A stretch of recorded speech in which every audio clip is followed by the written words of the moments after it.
న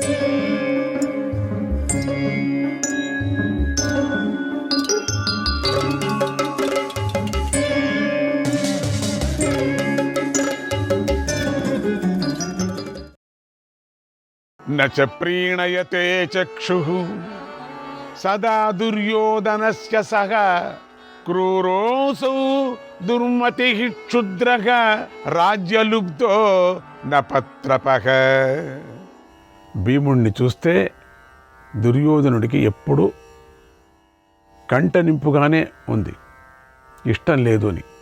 ఆ దుర్యోధనుడు క్రూరుడు, దుర్మార్గుడు, నీచుడు, సిగ్గులేనివాడు, రాజ్యలోభం కలవాడు. ఆ నీచుడికి కోపం వచ్చి భీముణ్ణి ఏమైనా చంపివేశాడేమో, చంపించాడా? ఆ చింతలోనే నా మనస్సు కలత చెందుతుంది, దహించుకొని పోతుంది. అందరూ కలిసేటప్పుడు దుర్యోధనుడు వచ్చాడంటే నేను చాలా భయపడతాను, ఎవరినేం చేస్తాడు అని చెప్పేసి అని ఆ కుంతీదేవి చెప్పుకుంది. విదురుడు, అమ్మ అలా అనుకో, అలాంటి మాటలు నువ్వు మాట్లాడకూడదు, అపశకునం పలకకూడదు. ఈ విషయంలో దుష్టుడైన దుర్యోధనుడిని మనం విచారిస్తే వాడు మిగిలిన నీ పుత్రులను కూడా దెబ్బతీస్తాడు. ఇప్పుడు వెళ్ళి మనం అడగచ్చు భీముడు ఎక్కడున్నాడు అని. చాలా బాధపడుతున్నారు వీళ్ళు అని చాలా సంతోషపడి మిగతా వాళ్ళను కూడా ఒక్కొక్కరిని చంపేస్తాడు. పూర్వం వ్యాస మహర్షి చెప్పిన విషయాన్ని ఒక్కసారి గుర్తుకు తెచ్చుకో. నీ పుత్రులు దీర్ఘాయుష్మంతులు కనుక నీ పుత్రుడు భీముడు తప్పకుండా వస్తాడు, నీకు ఆనందాన్ని కలిగిస్తాడు అని తన చోటుకు వెళ్ళాడు విదురుడు. కుంతి బాధపడుతూ పిల్లలతో కలిసి ఇంట్లోనే కాలం గడుపుతూ ఉంది. అటు నాగలోకంలో భీముడు పడుకొని 8 రోజులైంది. తాగిన రసం జీర్ణమై భీముడు లెక్కలేనంత బలాన్ని పొందాడు. అన్ని రసాలు తాగాడు, విషం కూడా తాగేశాడు, ఏమీ కాలేదు భీముడికి. 8 రోజులు పడుకున్నాడట. ఆ మత్తు దిగలేదు, రెండోది అరగలేదు లోపల ఉంటే, అంతగా తాగాడు అని అర్థం. నెమ్మదిగా కళ్ళు తెరిచాడు. అందరూ భీముడిని ఓదారుస్తూ ఇలా అన్నారు, ఓ మహాబాహు, నువ్వు త్రాగిన రసం వల్ల నీకు 10,000 ఏనుగుల బలం వచ్చింది. మేము తాగించాము ఒక రసాన్ని, విరుగుడు రసాన్ని, విరుగుడు రసాన్ని. దాన్ని ఎవరికి ఇవ్వం మేము, ఆ రసం మేము ఎవరికి ఇవ్వం. యుద్ధంలో నువ్వు అజేయుడివి, నిన్నెవరూ గెలవలేరు, అటువంటి రసం తాగావు నువ్వు. ఈ రోజున నువ్వు ఈ దివ్య జలంతో స్నానం చేసి ఇంటికి వెళ్ళు, నీకోసం నీ సోదరులు బాధపడుతూ ఉన్నారన్నారు. తాగటమే కాదు రసము, స్నానం కూడా చేయి దీంతో. చూడండి, స్నానము చేశాడు, తాగాడు, చక్కగా స్నానం చేశాడు వాళ్ళు చెప్పినట్టుగా. తెల్లని బట్టలంతా కట్టుకున్నాడు భీముడు, శ్వేత అంబరధారిగా ఉన్నాడు. తెల్లని పూలమాలను మెడలు వేసుకున్నాడు తానే. తర్వాత నాగరాజ భవనంలో భీముడికి మంగళ కార్యాలను చేశారందరూ. విషాన్ని హరించే ఔషధులు, పరిమళ ద్రవ్యాలతో కూడిన పరమాన్నాన్ని భీముడికి పెట్టారు. భీముడు దానిని తిన్నాడు. నాగులు భీముణ్ణి సత్కరించి ఆశీర్వదించి దివ్యాభరణాలతో అలంకరించారు కూడా. భీముడెంతో సంతోషిస్తూ వారి వద్ద అనుమతి తీసుకొని బయలుదేరటానికి సిద్ధమయ్యాడు, ఇంకేం వెళ్ళాలని. ఎంత బలాఢ్యం పుంజుకున్నాడో తెలీదు, అంత శక్తి నాగలోకంలో పుంజుకున్నాడు. నాగదేవతలందరూ ఆయన మీద కృపగా చూశారు, అందరూ ఆశీర్వదించారు, చక్కగా అలంకరించారు. చాలా ఆనందంతో ఉన్నారు భీముడిని చూస్తూనే అందరూ కూడా. అప్పుడు ఒక నాగుడు అంటున్నాడు భీముణ్ణి, నీటి నుండి పైకెత్తి గంగా తీరాన గల వనంలో ఉంచి అంతర్ధానమయ్యాడు. అతడికి ఏం జరిగిందో తెలియదు. అతడితో పాటు వచ్చినటువంటి నాగులు కూడా అతడితో పాటే వెంటనే అదృశ్యమయ్యారు, ఎవరు కనపడలేదు. మామూలుగా ఎక్కడ పడుకున్నాడో అక్కడ పండబెట్టారు. తర్వాత భీమసేనుడు త్వరగా వచ్చి అక్కడి నుంచి బయలుదేరాడు. తల్లికి అన్నకు నమస్కారం చేశాడు, చిన్న తమ్ముల శిరస్సులను ముద్దాడాడు. కుంతి ధర్మరాజులందరూ కూడా ఎంతో సంతోషంతో భీముణ్ణి కౌగలించుకున్నారు. ఎంత అదృష్టం అనుకున్నారు అందరూ కూడా. అప్పుడు భీముడు తనకు దుర్యోధనుడు చేసిన దుశ్చేష్టలన్నిటినీ సోదరులకు చెప్పాడు. ఏమేమి జరిగింది, నాకు నాగలోకంలో ఏమేమి జరిగింది, నాగలోకంలో తనకు జరిగినటువంటి మంచి చెడుల గురించి కూడా అంతా చెప్పుకొని వచ్చాడు. బాగుంది, అంత అద్భుతంగా ఉంది. కానీ ఇక్కడ దుర్యోధనుడికి మాత్రం ఏదో కష్టంగా ఉంది. అప్పుడు ధర్మరాజు, భీమా మౌనంగా ఉండు, జరిగినటువంటి విషయాలు ఎవరికీ చెప్పవద్దు, మాతో చెప్తున్నావు నిజమే, ఏమీ జరగలేదు తెలుసా, అట్లనే ఉండు నువ్వు, ఇది ఎవ్వరికీ ఈ రహస్యాన్ని బయట వెళ్ళకూడదు. ఆ రోజు నుంచి ధర్మరాజు తమ్ములందరినీ జాగ్రత్తగా చూసుకుంటూ కాలం గడిపాడు. ఇక నన్ను మీరు వదిలేసి ఎక్కడా వెళ్ళకూడదు, నాతోనే భోంచేయాల, నాతోనే పడుకోవాల, నాతోనే తిరగాల, ఏం చేసినా నాతోనే, అందరూ కలిసిగా ఉందాం మనం. ఇక్కడ చాలా దుర్మార్గం పని జరుగుతూ ఉన్నది. ఎప్పుడు ఎవరికి ఏమో అపాయం జరుగుతుందో తెలీదు. వాళ్ళు 100 మంది ఉన్నారు, వాళ్ళ 100కు ఒక్కొక్కరికి 100 మంది ఉన్నారు, వాళ్ళకు 100 మంది ఉన్నారు సేవకులు, అట్లా కొన్ని లక్షల మంది ఉన్నారు. ఎక్కడ చూసినా మన 5గురిని చంపాలా అనేటువంటిది కుతంత్రం, ప్లాను అప్పటికప్పటికే జరుగుతూ ఉంటుంది. ఇక మనం చాలా కష్టం మీద బతకాల్సి వస్తుంది. మనం దేన్ని నమ్మకూడదు. ఒకవేళ ఆ ఇంటి నుంచి ఈ ఇంటికి ఒక ఈగ వచ్చిందంటే ఈగను నమ్మకూడదు. ఈగ ఏం తీసుకొచ్చిందో తెలియదు, విషం తీసుకురావచ్చు అది. సో ఏది కూడా మీరు అక్కడి నుంచి వచ్చిన పదార్థాలు, ఏ జింక కానీ, పావురం కానీ, చిలుకలు కానీ, ఏది ఎలకలు కానీ, కుందేళ్ళు కానీ, ఏది ముట్టడానికి వీల్లేదు, దాన్ని ముద్దాడటానికి వీల్లేదు. ఎవరు ఏ మాయలో వస్తారో ఏం చేస్తారో తెలియదు అని అంటూ దగ్గరే ఉండాలన్నారు. ఒకనాడు దుర్యోధనుడు భీముడి రథసారథిని పిసికి చంపేశాడు. ఒకరోజు భీముడి యొక్క దగ్గరగా ఉండేవాడిని, రథసారథిని. ఆ రథసారథి లేకపోతే రథం బయలుదేరదు. రెండవది చాలా అద్భుతంగా ఆ రథాన్ని నడిపేవాడు, వాణ్ణి చంపేశాడు. ఈ విషయాన్ని పాండవులు విదురుడికి చెప్పారు. ఇట్లా అయిపోయింది మాకొని.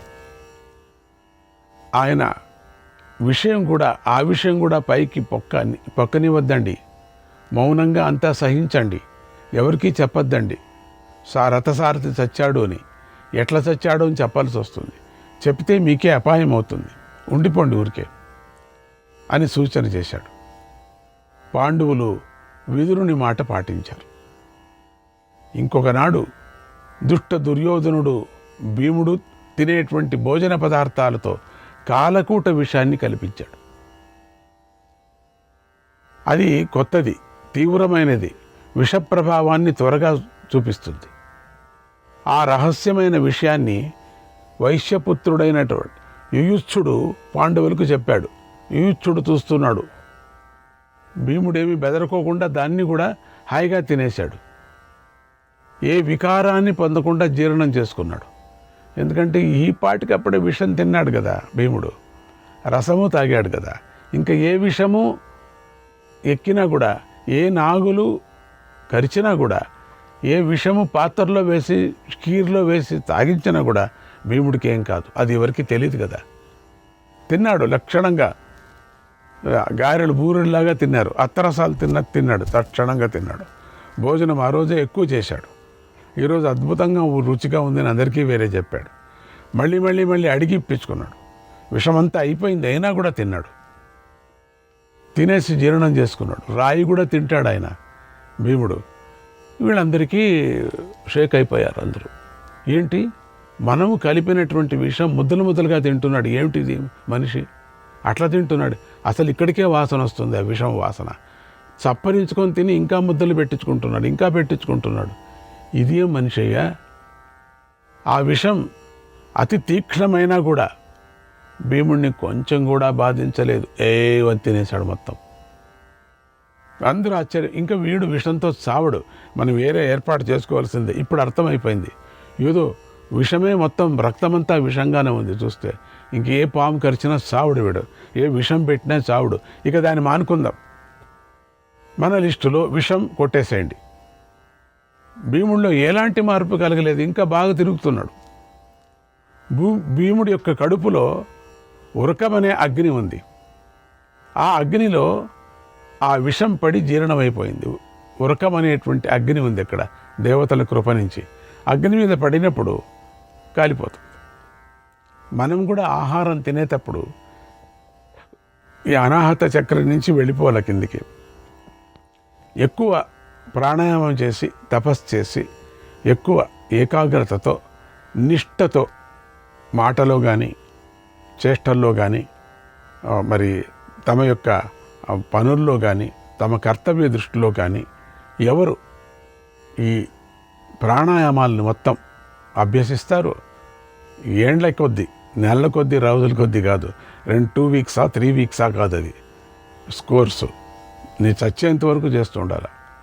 ఎప్పుడో జన్మాంతరంగా కూడా నీకు అది అబ్బుతుంది. ఎవరు చేస్తారో వాళ్లకు ఫుడ్ పాయిజన్ కాదంటారు.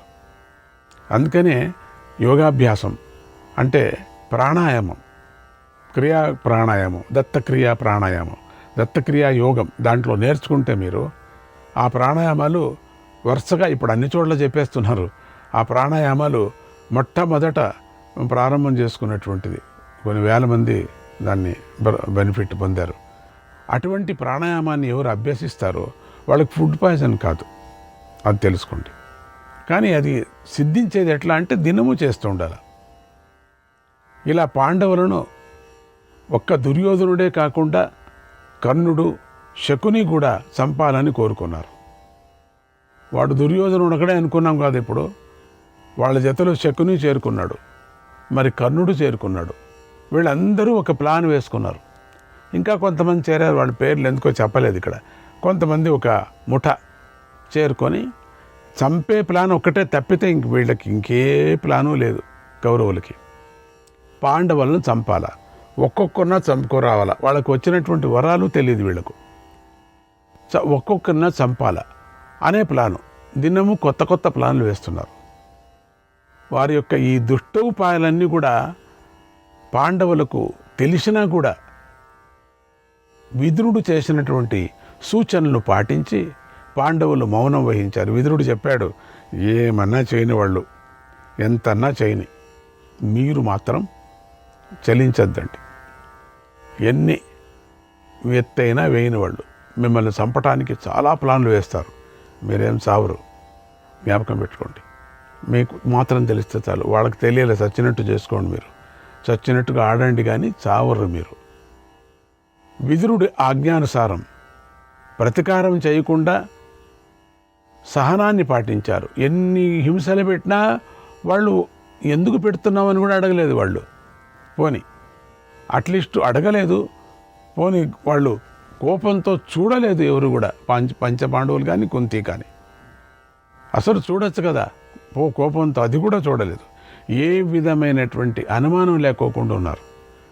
మామూలుగా హింసలంతా కూడా ఒక ఆటలాగా అనుకున్నారు, సంతోషపడుతున్నారట. బాగా చేశావు తమ్ముళ్ళనే పొగుడుతున్నారు, అందరూ తమ్ముళ్ళే కదా. అట్లా కాలాన్ని అట్లా గడుపుతున్నారు.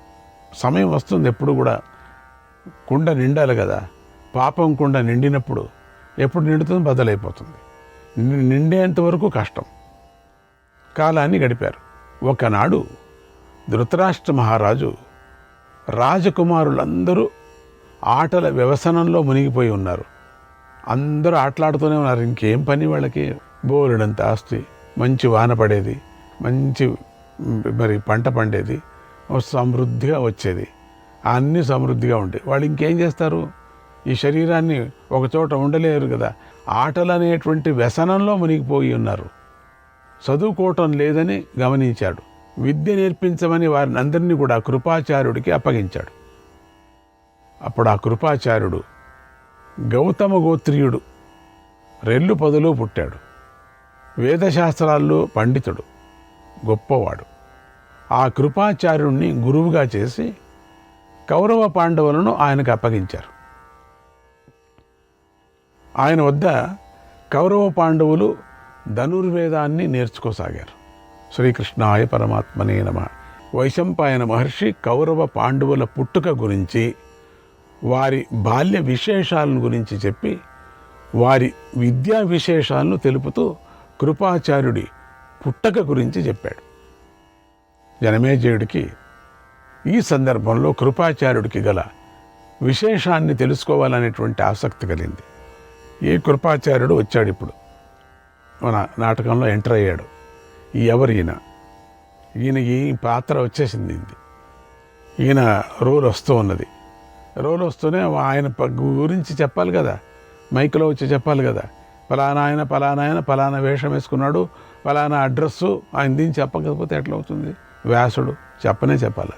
వెంటనే వైశంపాయన నోటి నుంచి పలికి వైశంపాయన మహర్షిని ఇలా అడిగాడు. ఓ మహాముని, కృపాచార్యుడు ఎలా జన్మించాడు? ఆయన రెల్లు పొదలో ఎలా పుట్టాడు? శస్త్రస్త్ర విద్యలను ఎలా నేర్చుకున్నాడు అని అడిగాడు. అప్పుడు వైశంపాయనుడు ఇలా చెప్పాడు. ఓ మహారాజా, గౌతమ మహర్షికి శరద్వంతుడు అనేటువంటి కుమారుడు ఉండేవాడు. శరద్వంతుడు అనేవాడు. అతడు రెల్లుగడ్డిలో పుట్టాడు. గౌతముడు ఎంతగా ప్రయత్నించినా కూడా శరద్వంతుడు వేదంలో కంటే ధనుర్వేదంలోనే ఎక్కువ ఆసక్తి కుతూహలం చూపించేవాడు. ఇక్కడ శస్త్రస్త్ర అభ్యాసం, శాస్త్రాభ్యాసానికన్నా శస్త్రస్త్ర అభ్యాసం చాలా బాగా ఉండేది. తపస్సు ద్వారా బ్రహ్మచారులు వేదజ్ఞానాన్ని పొందినట్లుగా శరద్వంతుడు కూడా తపస్సు ద్వారానే సమస్త శాస్త్రాస్త్ర విద్యలను పొందాడు. అతడి శాస్త్రాస్త్ర బలాన్ని, తపస్సును చూసి ఇంద్రుడు భయపడిపోయాడు. శాస్త్రాలు శస్త్రాస్త్రాలు అన్నీ నేర్చుకున్నాడు. భయపడిపోయాడు ఇంద్రుడు కూడా. జానపతి అనేటువంటి ఒక దేవకన్యను పిలిచి ఆయన తపస్సుకు విఘ్నం కలిగించు అని ఆజ్ఞాపించి పంపించాడు. జానపతి శరద్వంతుడి ఆశ్రమానికి వచ్చింది. అప్పుడు ఆయన ధనస్సు బాణాలు పట్టుకొని ఉన్నాడు. ఆ జానపతి ఆయనను సమీపించి కామమోహితుడిని చేసింది. శరద్వంతుడిలో లోభాన్ని రేకెత్తించింది. ఆయన చేతిలోని ధనస్సు బాణాలు జారవిడిచి మనస్సును ఆమెపై లగ్నం చేశాడు. మొత్తం మోసపోతున్నాడు ఇక్కడ. అప్పుడు ఆయన మనస్సులో కామ వికారం కలిగింది. అయినా గొప్ప శక్తి, తపశ్శక్తి కలవాడు కావటంతో నిగ్రహించుకున్నాడు. వెంటనే తేరుకున్నాడు. ఎప్పుడైతే ఆ మహర్షి మనస్సులో వికారం కలిగిందో అప్పుడే ఆయన రేతస్సు పతనమైపోయింది. దానిని ఆయన గమనించలేదు కూడా. ఇక ఆ మహర్షికి అక్కడ ఉండబుద్ధి కాలేదు. ధనుర్బాణాలను విడిచిపెట్టాడు. కృష్ణాజనాన్ని వదిలిపెట్టాడు. ఆశ్రమాన్ని, అప్సరసను విడిచి అక్కడి నుంచి వెళ్ళిపోయాడు. తరువాత రెల్లు పొదలో పడినటువంటి ఆ రేతస్సు 2 ముక్కలైంది. ఆ భాగాల నుండి ఒక పుత్రుడు, ఒక కన్య పుట్టారు. ఆ సమయంలో శంతను మహారాజు వేటాడుతూ సైన్యంతో కలిసి ఆ ప్రాంతానికి వచ్చాడు. సైనికులలో ఒకడు ఆ పిల్లలిద్దరినీ చూశాడు. అక్కడ ఉండేటువంటి 2 పిల్లలు, కవల పిల్లలు. అక్కడ పడి ఉన్నటువంటి ధనుర్బాణాలను కూడా, కృష్ణాజనాన్ని చూశారు. విలువిద్య విద్వాంసుడైనటువంటి ఏ మునికో ఈ పిల్లలు పుట్టారని గ్రహించాడు. వీళ్ళు మహత్తరమైనటువంటి పిల్లలు, సాధారణం కాదు. ఏ విలువిద్య నేర్చుకున్నటువంటి మునికో పుట్టినటువంటి వాళ్ళు వీళ్ళు, రెల్లుగడ్డిలో పడిన వాళ్ళు. అప్పుడు వాళ్ళిద్దరిని ఎత్తుకొని మహారాజు వద్దకు తీసుకొని వచ్చాడు. అక్కడ పడి ఉన్నటువంటి వస్తువులను మహారాజుకు చూపించాడు. ఇవన్నీ వస్తువులు పడ్డాయని. శ్రీకృష్ణాయ పరమాత్మనే నమః.